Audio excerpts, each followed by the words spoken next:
Hello, and welcome to the Northwest Museum of Arts and Culture's first in what will be a series of podcasts describing the exhibits and programs that make the MAC the cultural showplace of the inland Northwest. In this broadcast, you'll learn about the artist-in-residency program, Views from the Spokane Reservation. Through the generosity of MetLife and its Museum Connections grant program, the MAC was able to place noted photographer Kristin Capp on the Spokane Reservation at Wellpinit, Washington this spring. There, she taught black and white photography techniques to 20 high school students over a 3-month period. Kristin talks about her background in photography and her interest in the Wellpinit project in the following interview. Well, my background is in foreign languages, in French and Russian. I actually went to school for French and Russian language and literature, so I have a degree from McGill University, but I took on photography in the last semester of my studies at McGill and fell in love with the medium immediately, and from that point on it was full steam ahead in photography, and that was back in 87. So since, I would say, around 1990, I've been full-time devoted to photography, and I'm a self-taught photographer. My involvement with Eastern Washington in particular, and just many years invested in shooting out in Eastern Washington, and over the period of the time that I was working on the Hutterite work and also tangentially what became the Americana Project, I was investigating very intensely in small communities all over Eastern Washington and encountered many powwows and attended the Wellpinit powwow several times back in the mid-90s, and always felt a pull and interest to shoot more, to know more, to get to know more people, but was always confined by time and resources. And so the imagination had been stimulated, but there hadn't been an opportunity to spend more time focusing on that particular subject matter. The opportunity to return to Eastern Washington in 2007 was very appealing because there's a history there for me with this region, and also interest and desire to know more about the Spokane people. Kristin Capp continues her interview by discussing what it was like working with students in a high school setting.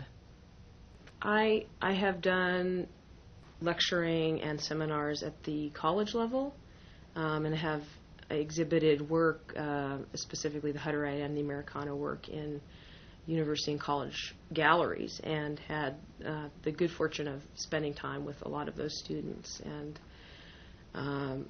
really enjoy the interaction. I have never taken on a project like this. I think this is singular for me personally, in that it, in many ways, because it is a logistic challenge. It's a challenge in terms of bringing in the resources, such as the cameras and all of the materials, to execute a photography project in a place that doesn't have those resources at this point. So it's very complicated to bring all of those variables together in a finite period of time. But that can also be seen as its strength, a strength, in my opinion, because it sort of forces you to harness what you have in a finite period of time and to get something done. And that actually works quite well in the context of a high school like Wellpinit High School, because there's a structure already in place. There are teachers that are very excited about the idea of their students having access to photography or anything artistic, because there hasn't been a lot of that at Wellpinit. And it's also just a great opportunity to interact with that age group, which I think is a very difficult society to partake of when you're coming from somewhere else and you're introducing a new idea such as photography. In this interview, Kristin also shared some of the challenges she faced during this project. some of the main challenges have been working within a 50-minute or 55-minute time period. In other words, the high school system that we're working within is quite rigid time-wise. It's just how it's structured. And so there often are not there's not enough time to go out into the field to work with the students in an extended way. And so we are confined to the classroom for these very abbreviated periods of time, and then the bell rings, and then the next group comes in. So I think that structure works, but it could be better as far as more freedom to do on location, working with the students with cameras in an environment where they didn't have to be back in 50 minutes. And also just the interaction in the school is difficult for that age, I think. By that I mean, all the aspects of discipline in the classroom. Those things tend to get in the way of, having, how do I put this? It's often hard to get their attention for a full hour or full 50 minutes. A lot of distractions. So discipline is actually a big part of what is going on in the classroom, and I found that to be, just certain behaviors that were difficult. But I did see a shift over a period of time, and a certain respect that was building because of the sort of investment and the staying power of what I was trying to demonstrate was that I wasn't going to back off. I wasn't going to give in. I was going to continue with my my desire to pass on what I thought and think is important to pass on about photography, because that's what I'm there to do.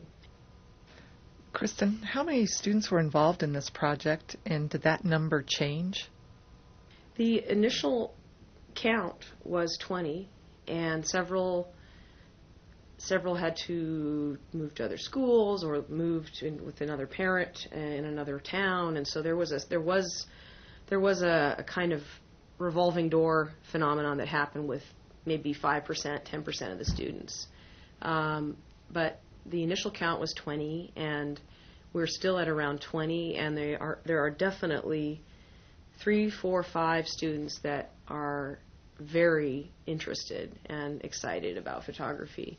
And then the rest are also, I think, keen on photography, but just have less time and are more focused on other things. But there was definitely a thread that was consistent with certain students from the very beginning and to this point.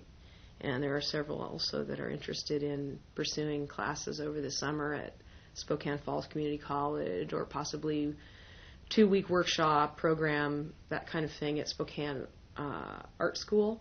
And I have just observed a certain consistency in enthusiasm and interest in doing more photography, even with just based on behavior, than I have even heard them say that. But I can see a pattern with certain of the students that tells me they are excited about it, and they want to see those contact sheets as soon as they possibly can. They want prints, and they want feedback, and they